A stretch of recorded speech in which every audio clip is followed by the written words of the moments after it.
Good evening, everyone. It's a dark Monday night, and that can mean only one thing. It's the eye test. Hello, Yaba. How are you?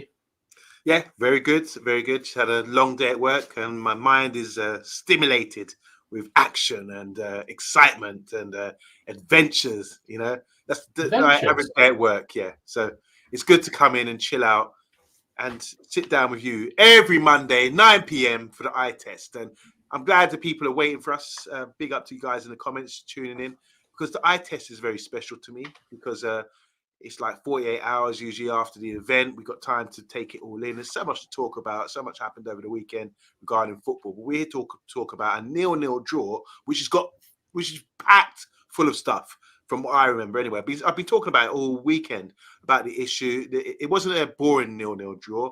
There was so much to sort of talk about. So I'm really excited about this show. All right, wicked. I'm going to go through the comments first, and then if you are in the comments, let me know what you thought about City, Arsenal, and the boxing, as we'll quickly do that for a couple of minutes, because I haven't spoken to Yaba since then, and I want to make fun of what AJ was wearing, to be perfectly honest. Right, we've got Stephanie. Big up, Man United agenda. Clean sheet collectors. You just need to get goals galore and some emojis. Elite baller. Why would be the problem? Why would Rashford be the problem? People always want a problem, elite baller, and I noticed that Rashford was getting criticism today, so I thought I'd put it in the thumbnail. So I suppose it's a fairly poor attempt at clickbait, which has got so low. Let's not blame Rashford for the manager's incompetence. Everyone is blaming everyone else. Let's not blame Rashi. He gets us 30 goals every season. I don't know if you're being... I think you are being sarcastic. It's my man all the way from Martha's Vineyard. It is DK Wilson. I hope you're doing well, DK. And look at this. It's Stuart Marshall. Hello, Stuart. I hope that you're doing well. Yep. Just want to say, Stuart Marshall, I got your message, and hopefully you'll be on the show this week. Oh, wicked, because Wednesday's the game, isn't it? Against 20. Yes. Okay. We've got Andrew in the house. All right, boys. Let me know what the weather's like, Andrew. It's not been fun up here. Once again, Arsenal can't beat City. We've got Bart. He's a serious fan. He hopes you're well on Monday, as you were missing a bit last week. Oh, yeah. I hope you're doing good, Bart. Yeah, I had a few days off, but I'm back. AJ is a fraud, says Stuart. How'd you get on with your football over the weekend? All right, well, I'm judging off that. I'm on day one, so we'll talk about that in a second. But more importantly, Matty, how did you get on? And for anyone that plays football in the lower leagues, let us know. Or even Weekend League on EA Sports. How was it? And look, it's Mr. B, who can't be with us this evening. He's doing his fatherly duties. Andrew, what are you saying here? Can we not have a stream full of excuses? I don't think so, Andrew. Like, I'm not planning to sort of whinge and whine about the performance this evening, because it's kind of what I expect from us at the moment. Learning a new system, not the greatest players, so I hope that that's all right. Does Bath Time like Sprudel Wazza? I've never met him, but I'm sure he's a lovely guy. All right. I want to start off with the boxing very quickly, Yaba, because I felt that AJ came in dressed as the final boss of like a health clinic, and it really reminded me of... Do you remember when he fought Usyk at Wembley, and he was dancing around to Living in America, and then, rather like Carl Weathers in that film, he died pretty quickly in that fight. But I just couldn't believe that Dubois went through him like that. That shot on the chin in the first half is one of the nastiest things I've ever seen. Tell me about the boxing quickly. Where were you? What did you think? Yeah, so I usually fight big fights. Like, I've got boxing. People don't know I used to box, and I'm involved in boxing. My dad was a heavyweight boxer, fought Richard Dunn, who fought Muhammad Ali. You know, so boxing is in my blood, it's in my family. I used to box as a kid. I still, you know, can do a bit right now. You know, I feel confident with what I can do. I've got a gym in my work. I've got a lot of boxing friends. People still boxing, people involved in boxing. So we would usually go around to my friend's house, big up Whitey, Adrian, and in Richmond, and all sit down and have making my nephew's birthday. So I had to go around his house, and they had the boxing on. We watched it together. Let me just say this about Anthony Joshua, all right? And I'm going to be brutal. I'm going to be really brutal. It might take a couple of minutes, but if you're interested, I will tell you what I really think about Anthony Joshua. Like and subscribe before this happens, please. For me, Anthony Joshua is he was fast tracked. He's just a big athlete. You know the backstory, which I don't even believe in, because you don't see any images of him when he was a child or the backstory. I've seen some footage when he went back to Watford, where he apparently grew up, and had people come and say, "All right, you're all right, Anthony. Yeah, I remember you, whatever." I think it's a load of bollocks. I think he's just someone who's they've pushed forward, got the look, can make money. They put him through the Olympics, fast tracked him through that with a backstory of selling drugs, going to prison, and go stop it or whatever bullshit. I don't believe in that. The Olympics, he lost. He hasn't got the fundamentals. He's got a great big build. I think when you're at the top level like that, you can get away with juicing or whatever, those sort of things, and everyone else can get busted, but not you when you look like the one who's actually doing that. I'm 6'5". He's actually bigger than me. He's 6'6" and built like that, and I don't think he can sustain that. You've met him, haven't you? Yeah, I've met him. Yeah, I've met him. And I went to the York Hall. I met him at the York Hall when he was fighting, one of his early fights, and spoke to him briefly. But I just think what disappoints me with boxing is a skill and an art. You have to take it seriously.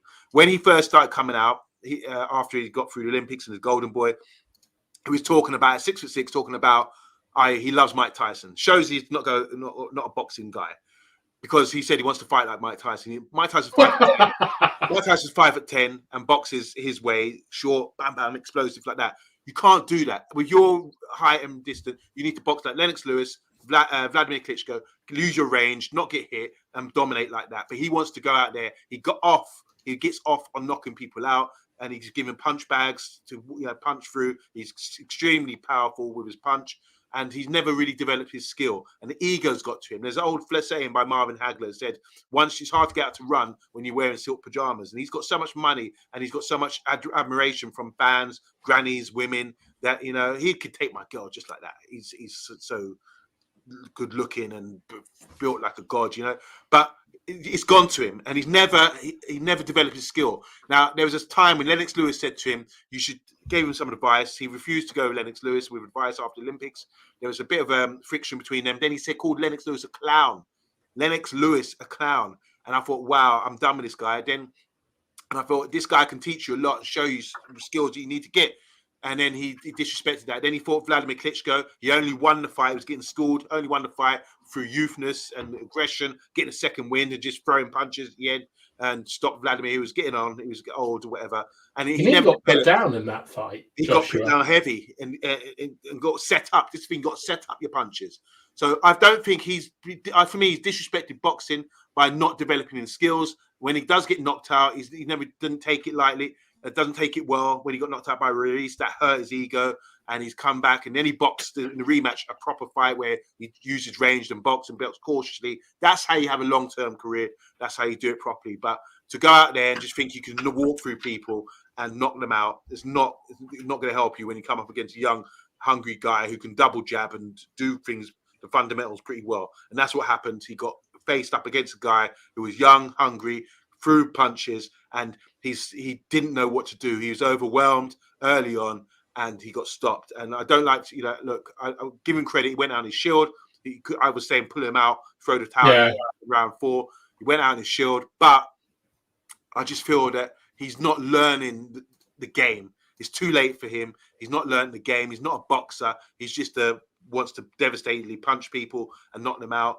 And I think that's not boxing. You need to learn the art, the craft of it. And he's completely, with the way he boxed the other day, it was like amateurish. Even though he's world Olympic champion, amateur Olympic champion, he's not showing any good fundamental skills, and he's a disrespect. And I think because of that, I'm kind of glad that he got knocked out, because that you can't just shows you can't go out there with one attribute of punch power and expect to knock people out. He beat up the UFC guy, knocked him out with power, didn't have to show anything. He had Wallin, he fought before that, and this is after getting outschooled by Usyk twice. So I just think it's disappointment that he's not developed or listened to his trainers and developed. He's got a big ego. He doesn't like criticism. And I just think he needs to consider retirement, because it's too late now to pick up and learn the skill and the art to make it longevity in your career and be a true great. I just think he's really done himself a disservice by disrespecting the art of boxing. Do you feel the same about Deontay Wilder? Well, these guys can punch. If you've got something that goes well for you, what happens when you need to fall back on something else? Yeah. You know what I'm saying? This is what happens. So with Wilder, he's devastating. He can punch. And he said it only takes one punch. You remember that famous quote? Till this day, he said, but it only takes one punch over 12 rounds. And it's true. Look what happened with him and Fury in the first fight. He got a draw based on just knocking him down twice in 2 different rounds, and got a draw out of it. So it only takes one punch. It's true. But between that, you're getting outboxed. And then now it's got to the point where he's getting knocked out and stopped and beaten by Joseph Parker and Big Bang Zhang, who made him look silly by turning him around and taking him down. So boxing is boosted right now. The Saudi, I think that Turk guy looks like, remember Inspector Clouseau?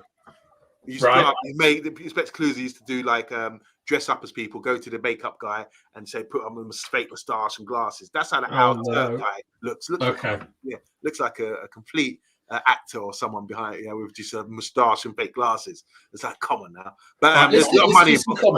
Let's do some comments, because this train is going fast. And I'd also just like to say that I enjoy boxing, but I don't have the heart for it. I can't take getting punched. Yeah. So respect to all these people, because I enjoy technical boxing, but I've had 3 spars, and in the 3rd spar I got hit in the liver, and I'm never doing it again. Right, I'm just saying AJ lost the fight in the first 10 seconds when DDD just threw an absolute torpedo of a jab. AJ never recovered. It was a bit like Klopp's Liverpool, the way DDD went in, Dubois. I didn't like the logo he had on his shirt either. I thought that I could do a better job than that. I knew Dubois would win. Joshua is a paper champion. It was as if he didn't realise Dubois could throw a jab. He didn't respect him, did he? Yeah. It's like, how's it taste? How's that jab taste? He was eating it all night. DDD is a quitter, but I'll be honest, he went through hell in his previous fights. Perhaps he's growing a heart. Just quickly. Is this about Ericsson? One of my friends calls him not Triple D, but Triple Knee, because he always takes a knee. Brilliant. Yabba should train Joshua. It'd be a bit like Rocky 3 if you did that, I suppose. Take him back to where he's from. He's not really from that. He's all an act. He's a made-up character. Yeah, this is why I don't think it's the end for him. I think he just makes Hearn too much money, and there's too much money in boxing now. I think we might see him fight early next year, and it will just be the same nonsense again. Come dancing into like Dua Lipa or something.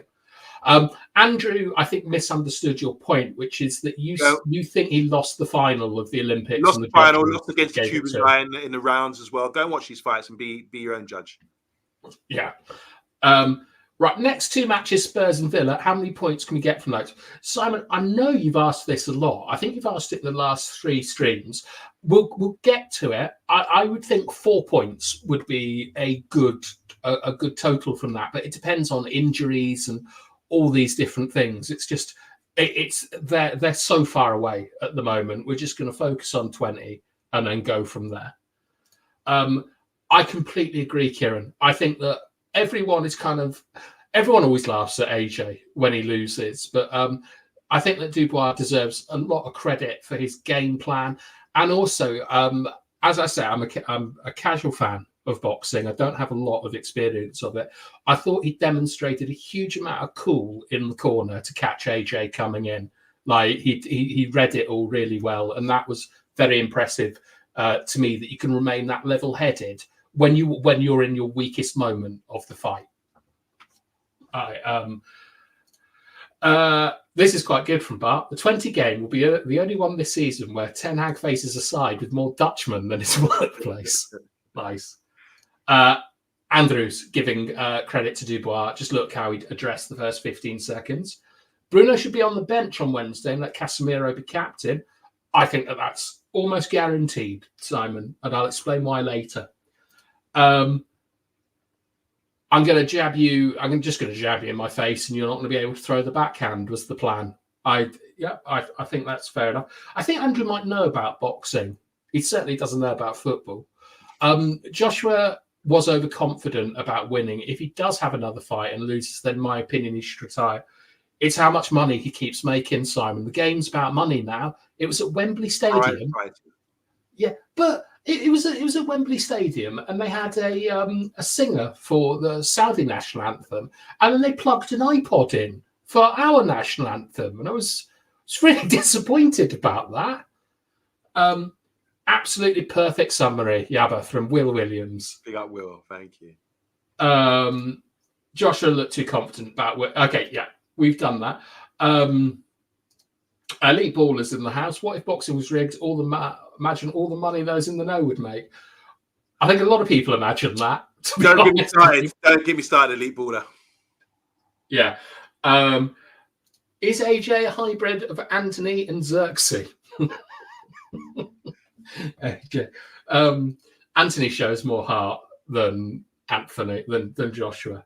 All right. Enough of this boxing talk. We've waffled for about 20 minutes. It's time to talk about the Palace game. In chat, it's been a couple of days now. I know that we were all extremely frustrated after the match. It felt like a loss and so on. Let me know if how you're feeling at the moment. How are you feeling, Yabba? Are you still positive, or did results? Okay, really positive, yeah. Really positive. Yeah, really positive. Good. I'm excited. It's a really exciting season coming up. All right. Well, very quickly, I've got some background information that I want to go through with you lot. Don't worry, it's not going to take long, and I'm hoping it's something that none of you will have seen, because I had a little look at some analysis today, and there's one key thing that I think everyone is missing. And that, Yabba, is that we played a 3-5-2, which is something that you don't normally play. All right. So we're going to quickly discuss 3-5-2. We're going to talk about Bruno's adjusted role and why I think things might be changing for Bruno and not necessarily for the better. But I'll evidence that. We'll talk about wing-backs, the game plan, what happened after Jay-Z came off. And then, of course, I have state-of-the-art animations that we're delighted to announce have been nominated for Best Special Effects in this year's Oscars. In fact, they asked me and Yabba to do the eye test for the halftime show at the Super Bowl last year, but we couldn't make it, could we, Yabba? That's right. All right. DK Wilson would let us stay at his house. Yeah, no, he said that he moved around too much. All right. Yeah, but whilst I'm doing this, can you also keep an eye on the comments for me and just start? Okay. Can you read them though before you start them, so I don't have to read out? Of course. All right. Styles make fights. So when you play against different systems, you either tend to have a lot or little of the ball. So I think that this is one of the things that explains why United had so much possession, was of how they didn't really, Palace didn't really adjust to the space and all that kind of stuff on the pitch. And this is normally to do with just natural overloads that come from that shape.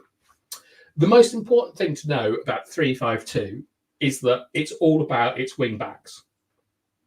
I know a lot of you, I mean, I don't really call it the 3-5-2. I prefer to view it as 3 at the back with 3 centre backs, because that means that centre back's not going into midfield. He's not overlapping normally. I hate 3 at the back systems. I think they are dreadful, and I'd be disgusted if United played 3 at the back again. It's one of my biggest complaints against Solskjaer. Yeah, but as a centre back, you probably love 3 at the back systems. It can work. It can work. You need to have the right people with you. We've played it a few times recently, and only because of personnel. But it's true. The only issue is that the wing backs they end up, if you haven't got possession and your midfield aren't controlling the play, your wing backs end up just being useless and sitting back in the back line, just looking to your right and left. They're right next to you because they can't get forward. So that's the difficult thing about it. And then when you do get the ball, it's hard to get out if you don't play as a team. Yeah. So you have to have a good footballing team that can control the play to really get the best out of the system, I believe. Yeah, I mean, to be honest, if I were coaching a team like a non-league team or a Sunday league team, I'd probably put them in a 3-5-2 because it's one of the easiest formations to play.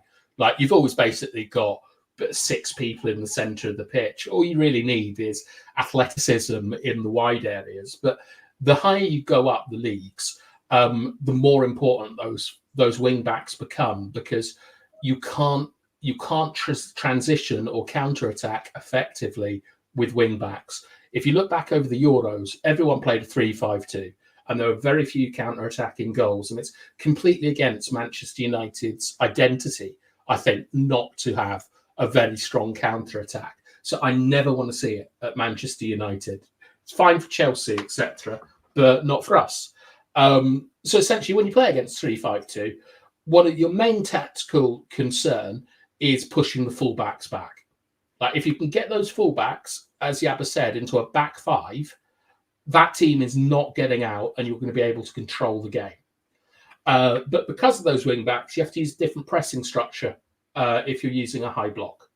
All right, Yabba, have you got anything to add, or anything that you disagree with, or any thoughts, or do you want to get back to talking about corruption in boxing?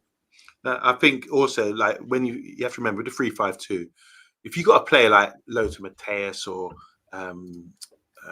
Beckenbauer, Ronald Koeman, these sort of guys can come into midfield, carry the ball, and become that extra man in midfield, and which really then becomes dangerous, But you need to have that sort of unique kind of player. Usually, you can get a small midfielder to drop in and pick up the ball. Mm-hmm. So that way it can be effective as well, bringing an extra man into midfield. But that's also for control. 3-5-2, I think you need to have players in midfield that can control the game, so you don't keep sitting back and you can play out.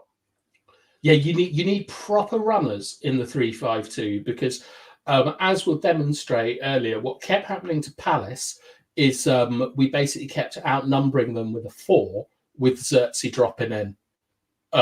So basically you're playing a 3-3-2 with 2 players out wide, and we push the fullbacks back, and we've got an overload in the midfield, and we can control the game. And I don't want to do down the performance, but I do think a lot of our control and possession is actually around the fact that Palace were playing a 3-5-2, and Ten Hag and the coaches understood the job and they got it through. So we'll see how we get along at 20. But Andrew's saying, thought we played well, but look at the stats. I thought you hated stats, Andrew.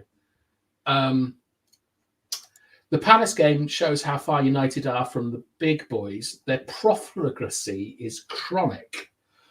Yabba, your reply to my comment about rigged boxing was intriguing.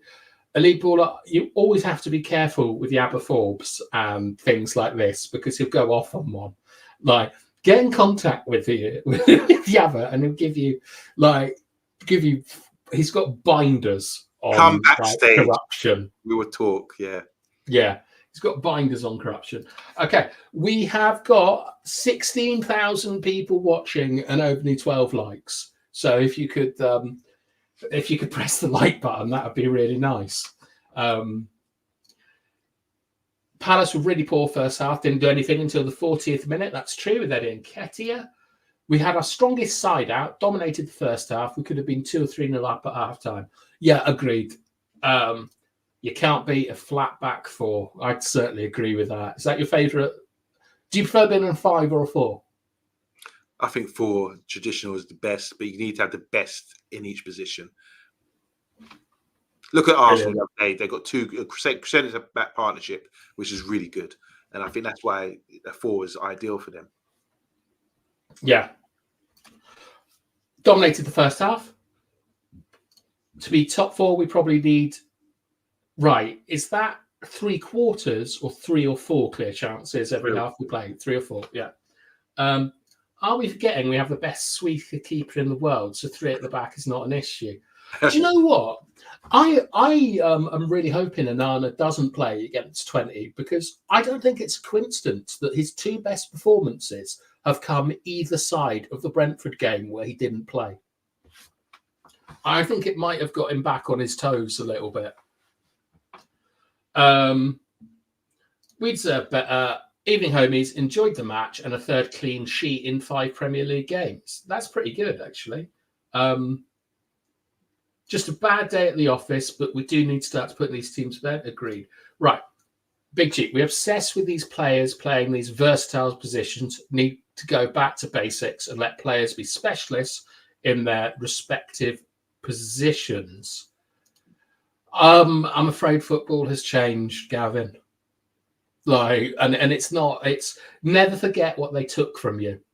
Never forget what Pep has taken from everyone, because he's playing a big target man up front and putting John Stones centre forward for the last 10 minutes. And we're not doing stuff like that because everyone wants to be like Pep, but they don't understand what Pep is, which is Pep is practical. Right. So the Bruno stuff, I've seen something on Monday watching this game back, which is really puzzling to me, and I think that there might be understanding something about Bruno that people have been calling out for years now. So, in my experience, when you play against a 3-5-2, it doesn't matter how deep you are, etc. You play a 4-5-1 shape to press them. So the 9 is going to do what he always does, which is shut down one side of the pitch, conditions the play. But the wide midfielders don't go out to help him. The wide midfielders stay on those wing backs, and the centre midfielders close the centre back down, with the 6 stepping in to close that space. So I've given you the text. I've got some pictures. Okay, that'll help. Yeah. Yeah, is the pictures better? I couldn't. Yeah, I hear what you said about to visualize it. Yeah. Okay, so here we've got the standard build-up shape for a 3-5-2. Those centre backs are not typically. They're not going to be doing anything crazy. So that would be our starting shape in a 1-5, basically, or a 1-4-1 across. So what happens is the 9 goes out to force the pass from the 5 inside, and the 8 jumps up to the 6. Yeah. And our midfielders, depending on what kind of system we're playing, they'll either lock on the way they are here, man marking, or they'll go into a zonal block, right? So they'll basically be in this shape regardless of where the people are, if it's zonal, and they'll follow them if it's man marking. And you can see the trap that is being set here, because the R8, the red 8, is using his cover shadow to block that pass to the 7. Do you see? Yeah. So the 6 can then jump, and we can overload them with 4 people here, win the ball high up the pitch. Okay. Yeah. So I'll just take it back again so you can kind of see it. So the 6 go back. Sorry. 6 is between the lines. 6 has started deep around the 10, then he jumps to the 7, and then finally, because there's a cover shadow, he can jump. Yeah, and then the 11 and the 10 move across, and obviously your back 4 are going to be doing different things here. But this is the very, very standard how you play, how you press against a back 3. But I noticed something very interesting rewatching this. We didn't do this at all. Eriksen and Bruno basically didn't jump up from the midfield. They started in a 4-4-2 high block, which meant that this huge pressure on Ahmad and Garnacho, young boys who are not that experienced, certainly compared to Eriksen and Eriksen and Bruno, having to start central and then get out wide to get to the fullbacks. And Tariq Mitchell is not someone you want to be chasing around a football pitch from what I see. And essentially, I think that this is down to two things. Either they think that Bruno's legs are going, or they have realised that Bruno doesn't really understand his distances in pressing.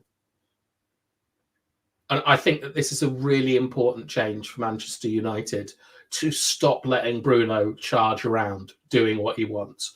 He only did it once in the game, and it was a perfectly reasonable thing to do, closing Henderson down on his weak foot. Right. And with Eriksen, I think this is about saving his legs. So what I'm saying here is that I think that this is very, very good management of the players that we have, but it is a bit risky putting so much on Amad and Garnacho. Okay. What are your thoughts? I think I'm struggling to sort of take this in without any sort of visualization. I can't visualize what you mean. So you're saying, Bruno, with this system, I'll just read it.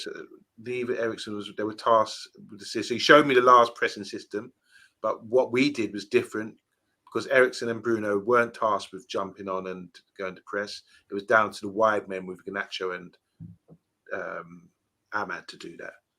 Yeah. So basically, we talked about the chain press. Yeah, when they go together.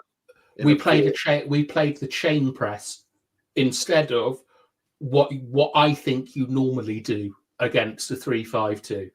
And I believe the reason we did that is to save the legs of Eriksen, but also because I think that the penny is dropping that Bruno is an erratic presser, and they're stopping having Bruno in situations where he's in the midfield to press because he leaves too many holes.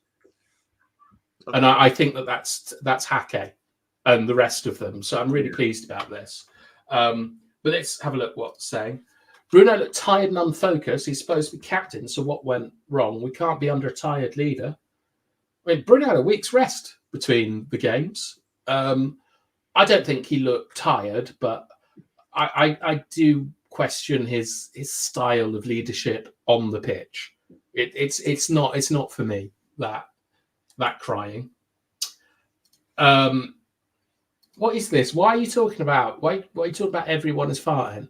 Is that how boring that this is?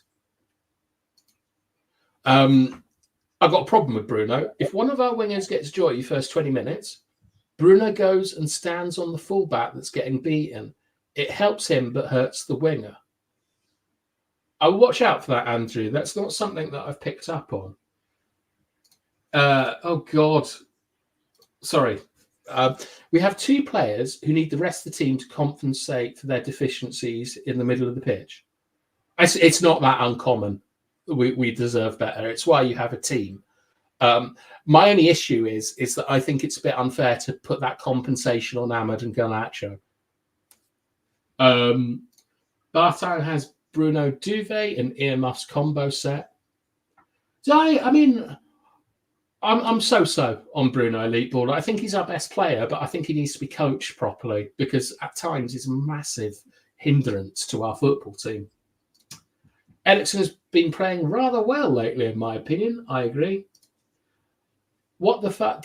Why did we even play him 30 minutes versus Barnsley?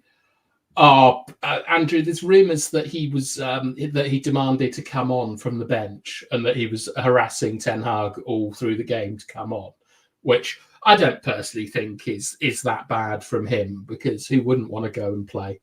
But I don't know. It's just you just got to manage the squad. Like I'm fairly sure he and Kobe were promised because they didn't start against Barnsley that they would finish against Crystal Palace. And that's why we saw them stay on. I would make our centre-backs captain and vice-captain. You think Leacher and De Ligt? I like the look of De Ligt as a captain. He's got that kind of aura, doesn't he? Yeah, he's brilliant. He looks a bit like... Do you remember that song, Informer? Snowy. He looks a bit like Snowy. I think De Ligt. Okay. I think so. All right. Sarcasm aside, I think to have two deficient players in the middle of the pitch is asking for trouble. Yeah, maybe in the Premier League, but you know, I often say we deserve better. That I don't think that Ten Hag comes up with solutions, and I think he came up with a solution in this game. So I'm quite pleased with him. He's nearly 30 bath time. Why does Ericsson not need coaching, but Bruno does? I don't know, Ali. It's a good point, but Bruno is rubbish at pressing.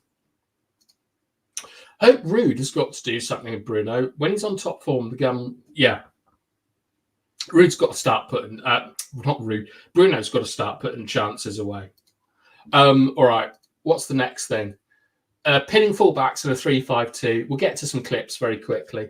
This is the natural shape that Palace wanted to play, with Palace in blue, where their number 9 was Mateta. Then they had Eze and for some reason Nketiah in the kind of inside roles. They then played a 4 across and a 3. And this is the formation that we wanted to play, which is a 4-4-2 diamond with a bit of minimal width. So so I put this up to illustrate that those fullbacks are the key things in the game. Do you see the space the 2 and the 3 have? Yeah. Yeah, we need to push them back. And this is how we did it. We used a box and, more importantly, a wide central midfielder. Okay. So number 6 is Kobe. Number 2 is Delo. Yeah. 10 is Bruno. 9 is Ericsson. Sorry, 9 is Hertzi. You can see that we get a box in there. And then Ericsson, the number 8, drops into that wide position. Yeah. This was a constant feature where it gave Mitchell or whoever the other one was a real issue, because Xerxes in between the lines. Because if you look at his position, he's in between 3 people, like the 9, the 7, and the 8. And this is what really did Palace, was they were never able to deal with this box that we made. They either got too tight, that meant there was space out wide, or they got too narrow, or they got too wide, and players like Delo were able to put the ball through. And this is, so on the left is the red passes, progressive passes that we made when Xerxes was on the pitch. And on the right is after Xerxes was taken off. Okay. What would these say to you, Yaba? No, Xerxes was a big loss when he came off the pitch. And without looking at the stats, I felt that he was a key man for us linking up the play. And so when he came off the pitch, we really sort of struggled. For example, Garnacho didn't get much of the ball when he was playing out wide, and there was no sort of link man in there. So this is attacking passes, forward passes, the red arrows, is it? Yeah. Yeah. So there's a lot less clearly. All left-hand channel as well. After Xerxes came off. That's true. See that? Okay, yeah, I see. And who would that be in the left-hand channel? It would have been. I can't think now. Who came on the pitch? It was Rasmus. Oh, Rasmus. Constantly running that channel instead of slotting in. Because I remember one ball got played to him through the channel. He sort of ran onto. Yeah, that's true actually. Yeah, like Rasmus was running that channel non-stop, and you can see that we're trying to find him, but it just never really got anywhere. So that's kind of like the theory that we have, and now we can get on to animations. I've got 4 animations for you, Yaba. Would you like to know what they are, and then you can pick which ones you want? Yeah, please. Yeah. All right. So the earliest one is Garnacho and Bruno hitting the bar. Okay. Then I've got Bruno's Trivella. Okay. And then I've got an example of United manipulating the block after Xerxes came off. Mm-hmm. And then I've got an example of Rasmus number 9 and how it affected us. Yeah, start with the Rasmus number 9, because everyone's talking about, we want to see the difference between Rasmus and Xerxes, and whether they're assigned to do the same thing, whether they can.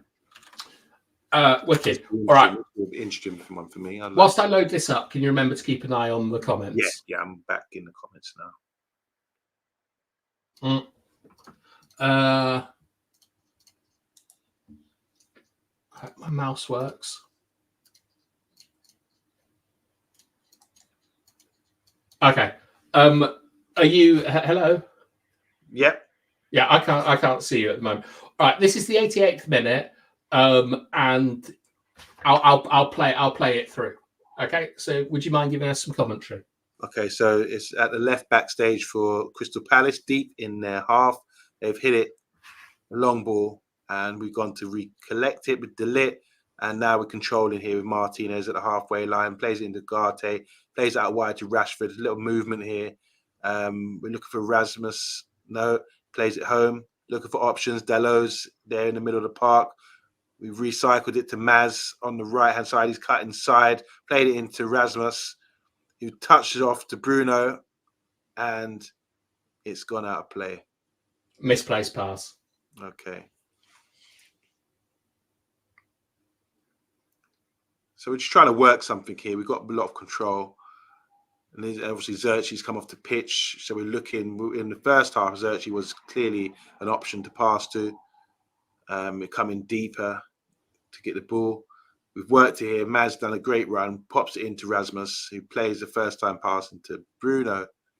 But the pass was no good from Rasmus. Yeah, he played it behind Bruno, right, and it's a 5-yard pass. So there's a couple of things here. This is, if you look in the top left, this is the 88th minute, and we're chasing the game. And I felt that there was a lack of urgency. So when we take it back here, and we've got in shape, you can see that Rashford, Kobe, Rasmus, Garnacho, we've got 5 in attack. We've got Dalot, Garte, Maz, Martinez, and De Ligt as a sort of rest defence. All this seems perfectly fine, right? This is what you'd expect to see from our style of football. Martinez gets the ball, and when we stop it here, you can see that Rashford is basically playing the Eriksen role at this point, where he's got, and Kobe, for some reason, is playing as an inside centre forward with Dalot between the lines, and Garnacho as the out ball. But so when Maz, he doesn't see it, he works it inside to Ugarte. Rashford now has run and Kobe's dropped, so that's nice to see. You can see that Ugarte, Dalot, Kobe, and Rashford are on a diagonal, which is always fun. Rashford, once again, working hard, drops in. But when Rashford gets the ball, Dalot is a little bit too far away, because he wants that ball played inside to draw that number 11 out. Okay. So Ugarte, so Dalot and Ugarte do a crossover, which I don't know what is going on here. You should never be doing this, but they do it. And there's an angle for Rashford to get it, but he doesn't do it in time. They try and make it again, drop it off to Martinez, and now there's genuinely 3 or 4 seconds of this. That is the only movement that's given. Right. And here, I know Xerxes, if Rasmus goes in between the 8 and the 11, let's say, he makes a rondo shape here and we can play through the block. Right. Xerxes would have done that. And what you'd expect to see is Bruno taking up Rasmus's position and Garnacho coming inside, and then we're completely overloading 2 areas. Right. So I'm really disappointed with Rasmus Højlund here that he didn't drop into that area. Rashford makes a run. I thought of you when you talked about De Ligt's long passing, because he did it a couple of times. De Ligt doesn't get it. Gets to Maz. Here, Mazraoui, Ugarte, Bruno, and Garnacho. There's a good structure here to pass it through. But he goes on a run. Rasmus drop into this space. Kind of does. Ball gets through. I mean, look at the space between the 6 and the 4. It's a simple pass. Rasmus plays it behind. Chance is gone. So this is how I feel that the subs affected us. Were in these 2 stages here. These stages here, which is that Rasmus should be pulling out to make this diagonal with Ugarte and Kobe, so we can play through the block. So we outnumber them. We've got a rondo structure and we can get it out. And also here, this is genuinely, I think I can make that pass. Like I do. Like I don't say stuff like this very often, but I think in that situation I'd have been able to pass the ball properly to Bruno. So I'm going to stop it there and press some buttons. That was good stuff. So it's just showing a highlight the difference between Rasmus and Højlund and what they're doing.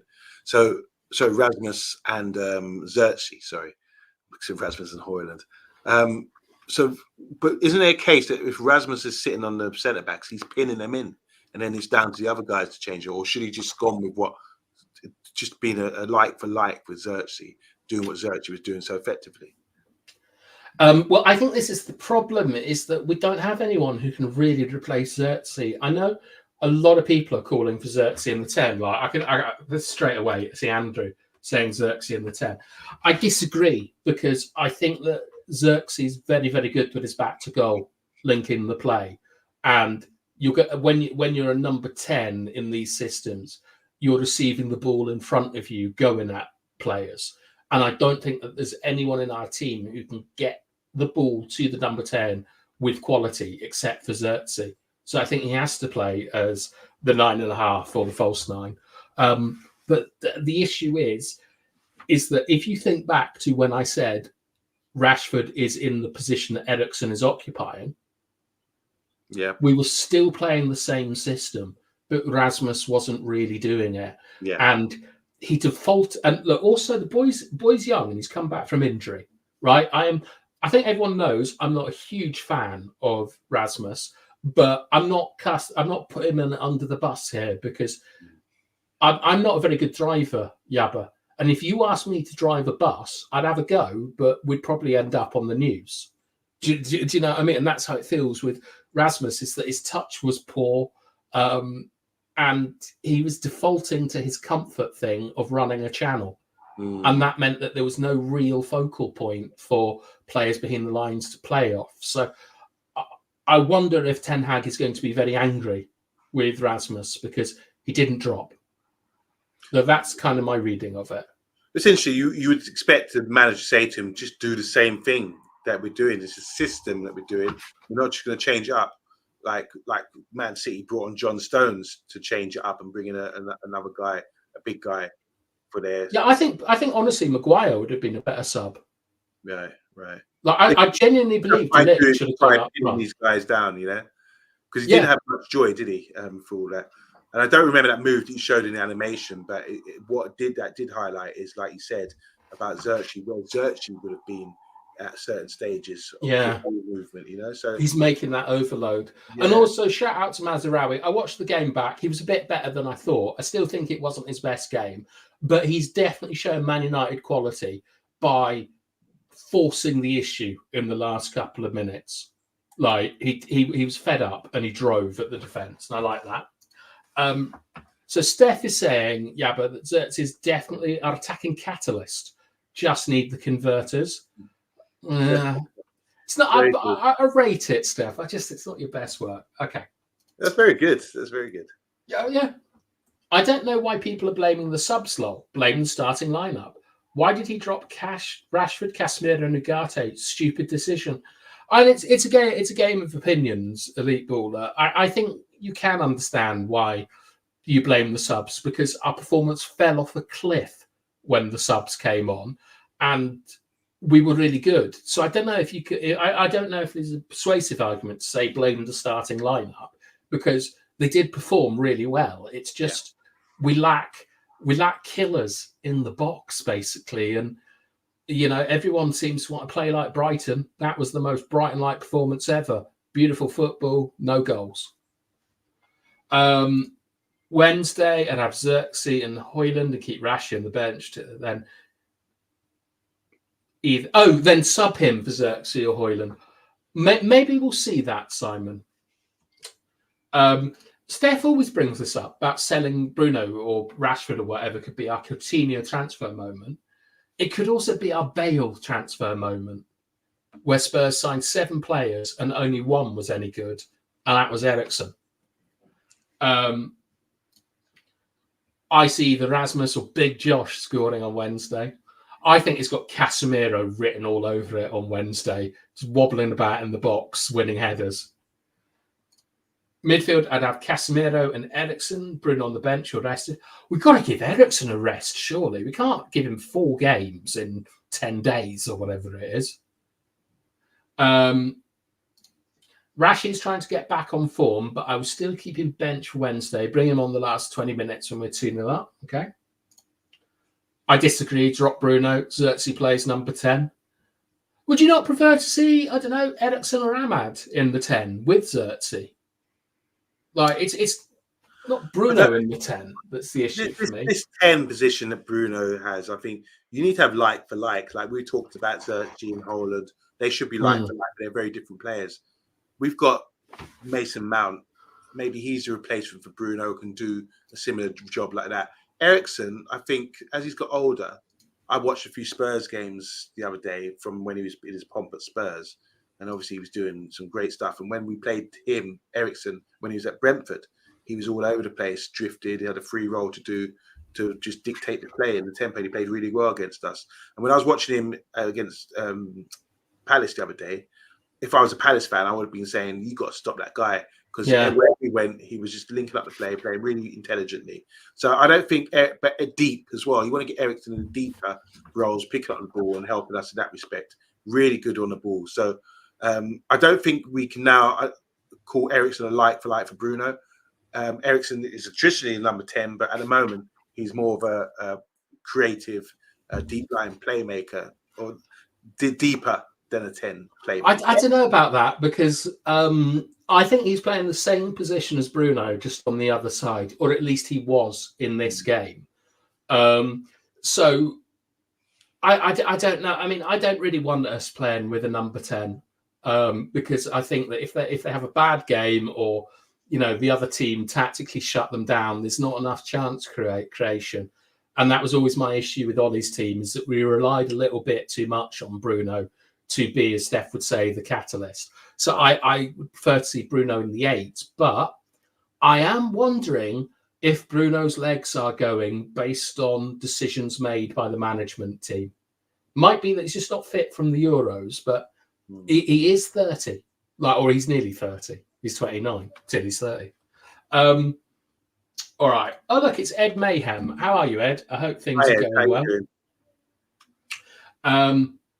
And look who it is. Long time no see. And she's just popped in to call Andrew a loser, which is fine by me. Hello, Emma Kay. I hope you're all right. I hope things are going well for you. It's lovely to see you again. Patrick. Nice comment. Thank you. Fascinating insight, bath time. What if East wanted Højlund to offer something different to Xerxes, going into a different direction, running the channels, hoping to get in behind, just didn't work. Yeah, look, I don't really know what goes on at top level football. I just use my experience of a youth league in Chile, to be perfectly honest. But I can't say for certain. But what I can say is that we didn't change our shape, which suggests to me it's the same system. I think Bruno's been rubbish for about 2 years, besides a 3-month spell. Okay. Are we going to stick to... Simon, I understand that you're very excited about it on Wednesday, but we'll deal with all of that tomorrow night. Tonight is more about the tactics and things. At the end of the day, goals win matches. Wasn't too outlandish for East to bring on Rashford and Højlund in the hope they'd nick a goal. I think that will bring us to our next clip, Patrick, because I think Rashford didn't do that badly. And I'd like to give an example of why I think that Rashford should have played centrally for the whole match instead of being pushed out into a deeper left midfield position rather than a left wing position. So I will get the clip up. So this is after Xerxes has been taken off, and I think it demonstrates that we are playing the same system essentially. Okay. So I will share my screen. So Xerxes came off, and for Haaland, was it, or for Rashford? For Rashford. For Rashford. So Rashford, we assumed Rashford was playing down the middle at this point. Rashford is playing down the middle here. Okay, yes. Yeah. All right. So you can see Eriksen is still on. The sub has been made. Rasmus and someone else, Ugarte, are coming on in the next 4 minutes or so. But 6 minute. Martinez on the ball. Start us off, please, Yabba. Okay, they're playing around the defence. It's Martinez to Eriksen, who plays the ball into Rashford's feet, plays a one-touch pass into Bruno, popping it around midfield. Bruno's got the ball here. We're playing it with Maz now, inverted, plays it into Eriksen. Lovely interchange here by United. Plays into Bruno. He got fouled. He got fouled, okay. So Rashford was doing a Xerxes there, coming a bit deeper to pick up the ball.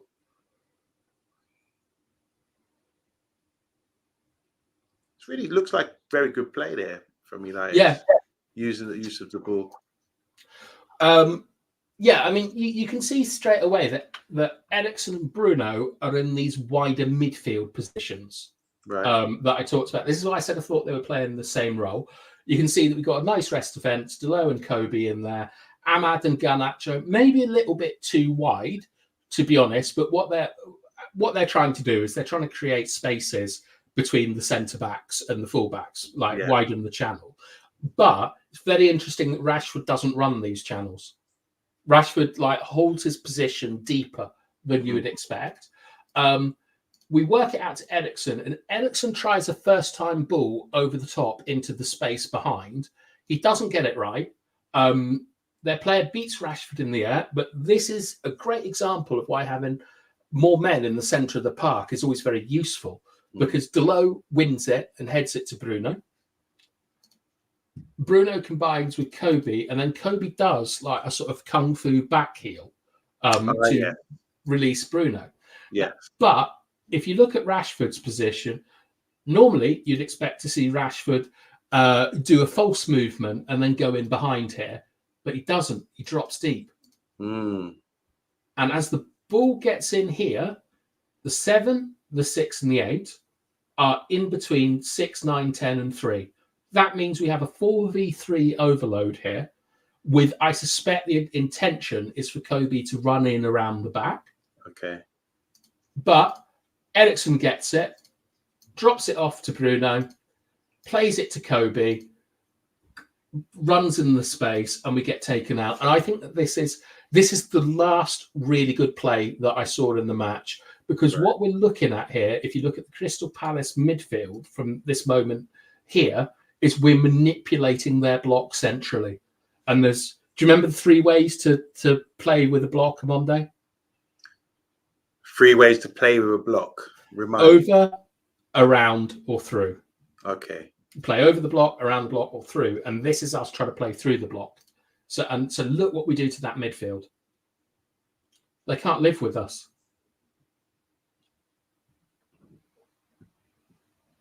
Yeah. So I think that's pretty good from Rashford. You talk about Bruno, Kobe, Eriksen. All 3 of them are very good on the ball. Yeah, it's really nice to see this, especially the movement from Eriksen coming in from that wide position, making that box. And then distances between the players, absolutely brilliant. Look at Eriksen, Bruno, and Kobe, all within sort of 10 yards of each other. With lots of men at the back. That's really good play. But I'll stop it there and see if anyone has said anything interesting. Pass and move. It's a Carrington Groove. Carrington Groove. Oh. What do you rate? Was it Indestructible by Andy Cole, his 1999 single? Was it not indestructible? What was it? Is it not Indestructible? It's not Indestructible. Something like that. It's like. Someone tell us what Cole's single was called. Andy Cole's rap tune. Yeah. Incredible. Oh, no, not incredible. Is it incredible? Yeah. Anyway. I can't remember. Okay. Rate these 3 individuals out of 10 of how much of a detriment they are to Man United FC. Ten Hag, Rashford, Bruno. I just don't feel like doing it, to be honest, Elite Baller. I'm sorry. I just, at the moment, I'm a little bit down with YouTube, because I feel that rather than having constructive conversations about football, people just want to be right about who they blame and stuff. And I don't really want to participate in it. So I hope that doesn't sound disrespectful to you. I just don't want to play these games anymore, especially on a program that is about tactical analysis of football matches. Captain Scarlet was indestructible. Was he the guy that couldn't be hypnotized? Like, it was the puppet show. Puppet? I was going to say, how can a puppet get hypnotized? I don't know. I don't know about Indestructible and Captain Scarlet. I remember Captain Scarlet, but I don't remember the Indestructible. Still waiting for the Andy Cole song. He's got it. Outstanding. That's it. Yeah, by the Gap Band. Yeah, of course. I should have known that. If I remember correctly, he talks about his dad being a miner in that song. Andy Cole's dad, I think, was Jamaican and came to the UK to work in the mines. Oh, really? Which I've always liked Andy Cole. I hope he had a problem with kidneys, didn't he? I hope he's all right. Yeah. Darius is joining the dark side. I'm not, Andrew. Do you know what it is, right? Is that I like particulars. Okay, so I like arguing about specifics. And what happens now is there's just narratives. And it's very difficult to argue against a narrative because and it's also a little bit pointless. It's like trying to argue against, like, you bring up toxic positivity is a more dangerous cult than Trumpism. Trumpism is a narrative, and that's why. And so it's like Andy Tate, like not our Andy Tate, the other one. They're more like narratives, and I find that very boring because people take it on as their identity. But thank you. About time someone stood up and said something. Yeah, well, Elton John was still standing. Nice. Stephanie's on it, man. Bath time. You're sounding a bit woke and soft, pal. I always remember the time, Gavin, you called me a communist because I said that Bruno had to get back and help his teammates here. So I never know if you're being serious or not. Darius massively hypocritical. Above all things, Andrew, I'm a hypocrite. All right.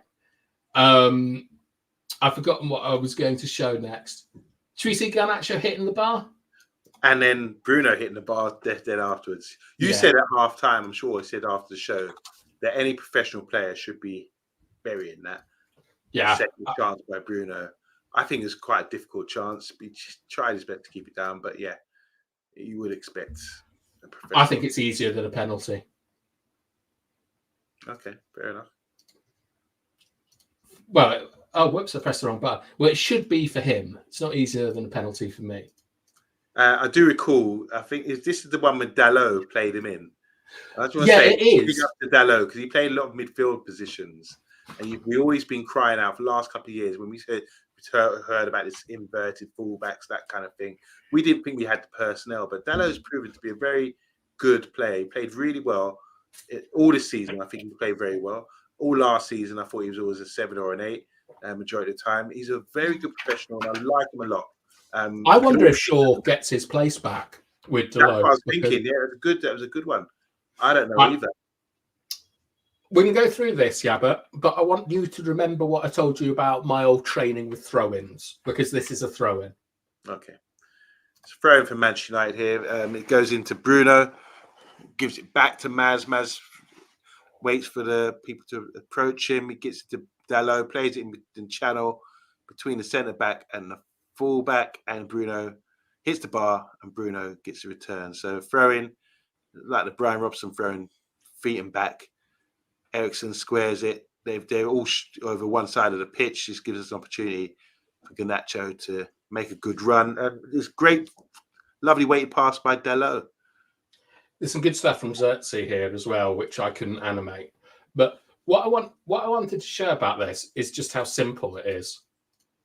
Like, you can see that we get a rondo structure here, which is what you want from throw-ins. So we've got Ahmad, Xerxes, Bruno, Ericsson, and Kobe and Maz are able to join in this rondo.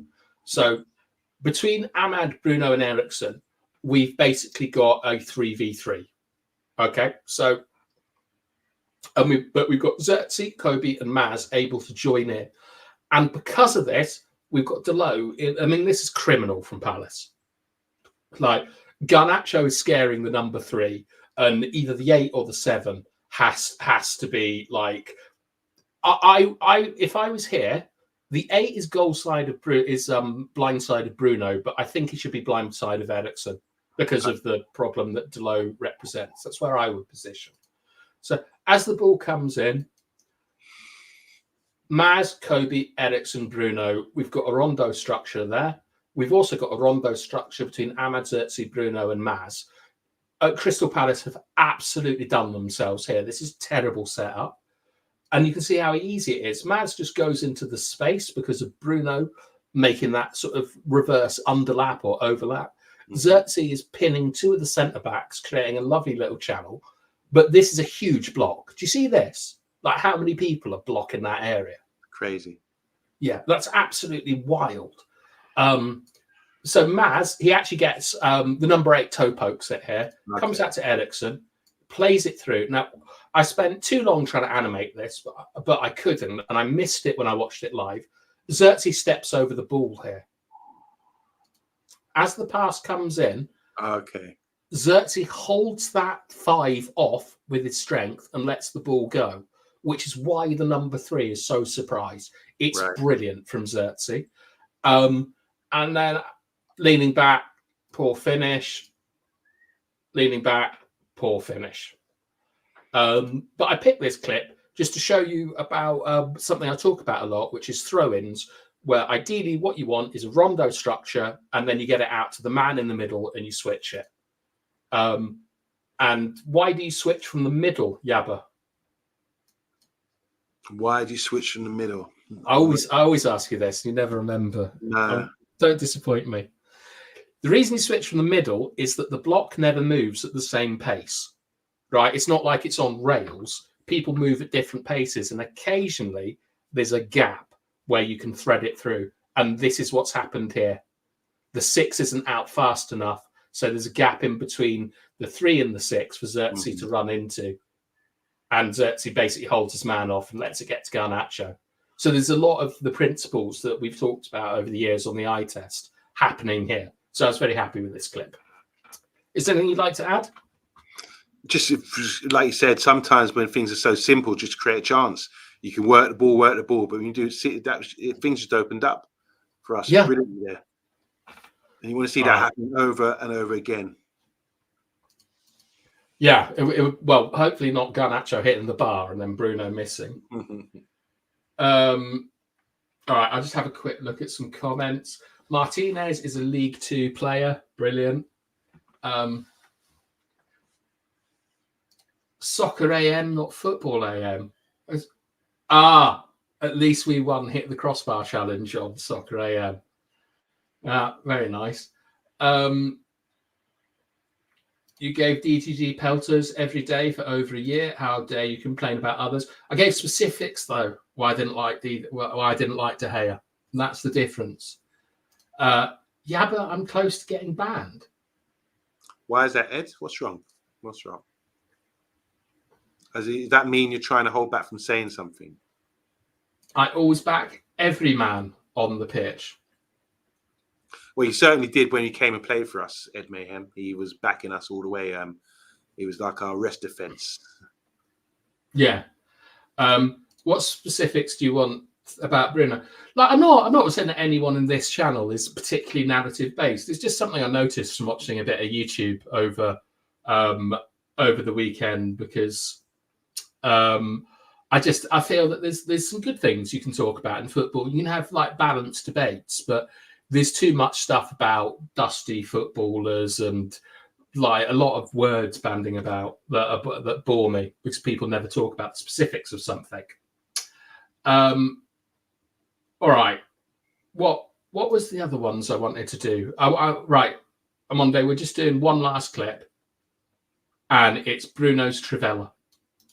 Yeah. Yeah, do you remember it? I do. What minute was it? I will tell you when the graphics come up. All right, I'll present it now. Oh, I'm tired. Are you tired? I'm relaxed. All right, what minute is this? 44th minute. 51. It's in the top left. Yeah. All right, so Kobe's got the ball. Ooh, lovely little play there. Plays it into Bruno. 1-2 with Xerxes, and it's gone wide. This is what I love about Xerxes, man. Pinball. Both, he knows he can give and goes with him, and that's a lovely move there. Another opportunity in the second half as well. Man. Does it remind you of anything? It reminds me of a perfect football use of the ball, give and go, pass and move, as Stephanie said earlier. It's a Liverpool groove or a Carrington groove. But I'm hoping it reminds you of Rasmus getting the pass wrong. Oh, of course. So there's a couple of things I really like about it. Obviously, you've seen the live motion play, but yeah, he actually gave a good set. He set a nice. Beautiful. Okay. Yeah, this is why I said I wouldn't play him in the 10, because I think that this combination play that he has, back to goal, holding a man off, giving a pass at the right angle, speed and weight, is I think it's so important. Choo, all aboard! Bath time is on the Xerxes Express. He's got to score goals though. Thank you for buying a ticket. Finally, guys. Finally, it's happened. But what first I want to point, first class. I'm on day, for God's sake, please. Welcome aboard. What I want to point out here is some beautiful structure. First of all, okay. Eriksen, Garnacho, Delo, and Kobe are 4 versus 3. Do you see them there? Yeah. Go again. Eriksen, Garnacho, Delo, Kobe. Yep. 4 versus 3, and then they've also formed a diamond formation here. Beautiful. So we've got lots and lots of options here. Get it to Kobe, and Kobe just turns. But look at Xerxes. I wouldn't say he's dropped. He's held his position, which he does a lot. He doesn't make a lot of movements. Yeah. Xerxes, he doesn't sort of feint to go anywhere. He stays, and then he just drops into space. And I think it's because he's pretty comfortable at using that big bulk of his to stop a man getting ahead of him. So something to pay attention to. But he's just drifting about, getting space, opens it up. The team here should have identified the gap between the 5 and the 2. And the other thing, Amondo, I really like about this is the minimum width that we're using. Right. Because Garnacho and Ahmad are basically in half spaces. And sometimes with Ahmad, I feel he goes a bit too wide. Like he kind of takes himself out of the game by going to the touchline. And Garnacho does the same thing. So this is really nice that we've got a really sort of compact shape with lots of options. And then Kobe sucks the man in. Ahmad should be on his bike here, to be perfectly honest. Like if Ahmad bursts into the box here, we've got a third man combination. But he drops it in. Bruno, the release of the ball is brilliant because he sucks the 5 in, gets played through, and then he just spunks the finish, to be honest. Like really disappointing. But I'm extremely impressed with moves like this because I know they're not scoring goals, and that's the most important thing in football. But I haven't seen us making tables like this since the Ollie days. It's something that's really important because you build relationships and trust in players. So once you know Xerxes is a go-to guy to give and go, especially someone like Bruno, sometimes you give him a pass. Like you can't expect Xerxes to do anything there, but give him the 2. Set him with the 1 and give him a 2. So it's sort of like an automatic thing for Bruno. He's gone knowing that there's only one where I'm definitely getting the ball back here because it's Xerxes for 1, and he will give me the ball, and I'm worth running for. And I've played that pass where he can't do anything else. Yeah, trusting your teammates to have quality. Yeah. And to be honest, anyone who plays Sunday League, I would never make this run because I don't trust my teammates. Yeah, I hear that. Do you know what I mean? And the other thing is, it's not just trusting your teammates; it's trusting your team shape, so that if it does go wrong, you know that you're not completely carved open at the back. And watching the game again, it's obviously a frustrating watch, particularly the last 20 minutes or so when Rasmus, I felt, wasn't doing his job and he was playing a lot of kid-on football, a lot of performative running. But there's definitely something there. And do you remember before the international break, I talked about how I felt that Ten Hag always came back with a plan. Oh, stop sharing! I should press. I think that this is his plan. I sort of, but like we've done an hour and 15 minutes. I only wanted to do an hour. I'm sorry if I've been low energy tonight, but sorting your house out for a move is very, very difficult. Yeah, it's okay. I mean, look, we've covered a lot of stuff. I just think it's like what you saw about how you come up against 3-5-2 and how we played so well. Because the main narrative that I've heard for the last couple of days by half time is that we played well for the first half, but we took off technical players, and then we couldn't create anything in the second half once these technical players came off the pitch, meaning Kobe, Ericsson came off the pitch. And they're saying Bruno should have come off. So that's the main narrative, but there's no explanation for it. So it's interesting watching all this and seeing how we did create chances and the setup that we had, and with the wide guys doing a lot of work or pinning back their fullbacks or their wing backs or whatever. I felt that 3-5-2, as you said to me once, that there's only been one team that's won a title playing 3-5-2 in recent years, and that's maybe Conte's Chelsea, I think. Mm-hmm.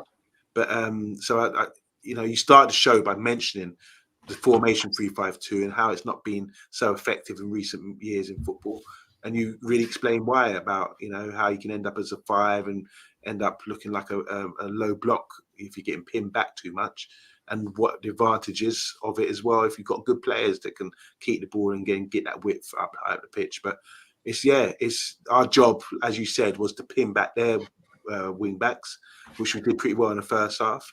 We had a lot of play. I think, like you asked me earlier, I think things are improving. I think I'm really positive to see how we develop. It's like a project for me. It's like watching someone grow up and improve, taking their baby steps and end up walking. So I don't know. I mean, there's a few arguments in the comments. Ed Mayhem. Yeah. Can I say Ed Mayhem and Andrew, thanks for the support. I mean, we're here for United. We're all United, and we're like brothers and sisters. We might bump heads sometimes, but the bottom line is that we all support the club. And are you guys? I just want to know: are you guys excited about what we're going to experience? Going forward with the team.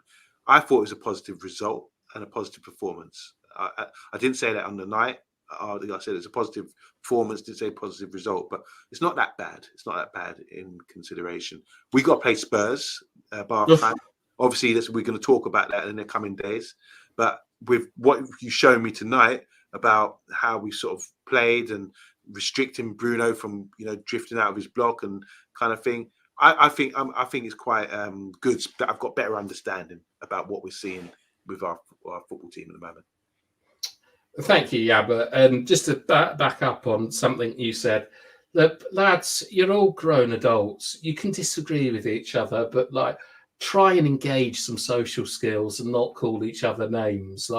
People are going to have different opinions to you, and they're just like another person on YouTube. There's no need to sort of get really, really wound up about it.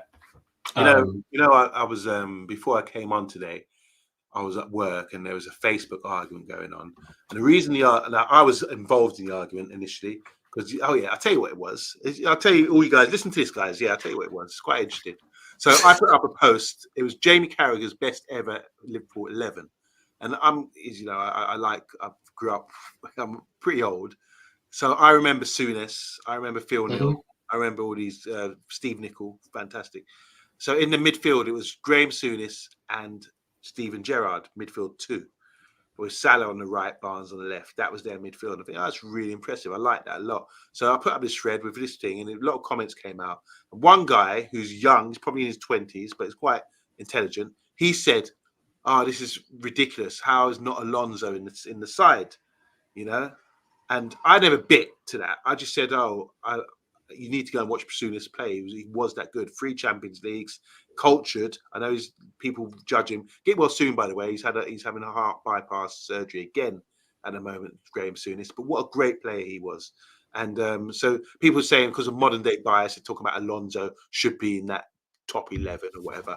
And that's his opinion. That's fair enough. But what happened is that him and another guy started arguing about it, a bit like you two, Andrew and Ed Mayhem in the comments, about who was right. And I felt And I was still involved, but I just said my piece. I was Obviously. laughing off. But the point is, the argument continued because they were aware that people were watching, and it's kind of egging them on. Do you Oh, they understand? didn't want to lose in Yeah. public. So if anyone would, if they were, you would have walked away and left them alone, they would have probably been like, "Oh, all right." But it got worse and worse because they realised someone might react with a laughing emoji or whatever and carried it on. But the bottom line is, it's all about opinions. That's the thing. And it said at the end, if you think Alonso is better than Gerrard and Graham Souness, that's fine. You know what I mean? I'm going to argue. Yeah, not for Liverpool though. Like, Yeah, I don't know. no, I don't agree. Yeah. But that's someone's Yeah. opinion, you know. And so we say, oh, you know, I disagree, but fair enough. There's no need to get heated and upset about it. But this is what's great about sports. We always love discussing about football and boxing and all these things like we have today in the show, and about systems as well, what works, what doesn't. It's great stuff. And this is what the boys do, you know, it's not just boys, but boys and girls who love sports. We come together and bump heads and talk about what we believe is good and bad about the sport that we're watching. And football's a great game. Can you think of a better game, like overall, as tactically and all that kind of thing than football? I can't. Maybe season 2 of Overwatch. Football's the best game. I think genuinely, the only two things that rival it are probably chess and maybe Tetris, because of just how universally popular those things are. Like, they appeal to something within everyone. And Curling as well says I am titanium. I saw a comment from I am titanium earlier. It said, "Where's Lucky Singh?" You know, it's like me saying, "Where's Omonde?" Yeah. Why do you say that? Because they're different. You know, they're different people. Oh, sorry. Oh, I thought they were the same. I do apologise. I am titanium. Allegedly. That is, do you watch chess? I don't watch chess, but I used to play it quite a lot during COVID, and then I stopped playing it. I'm not very good at it, to be honest. But I'm not very good at most things. However, it's time for Lack a Notch. So thank you to everyone that was watching. Please try and keep the chat a welcoming place. Like, you're all big boys, and I know no one's going to cry about stuff, but like, just imagine if you're a new person here and everyone is going mental about a different opinion. It's like, it's not that fun. But with that, it's Lack a Notch from me. And Lack a Notch from me as well. I said it right. Yeah, you did. Lack a Notch, everyone.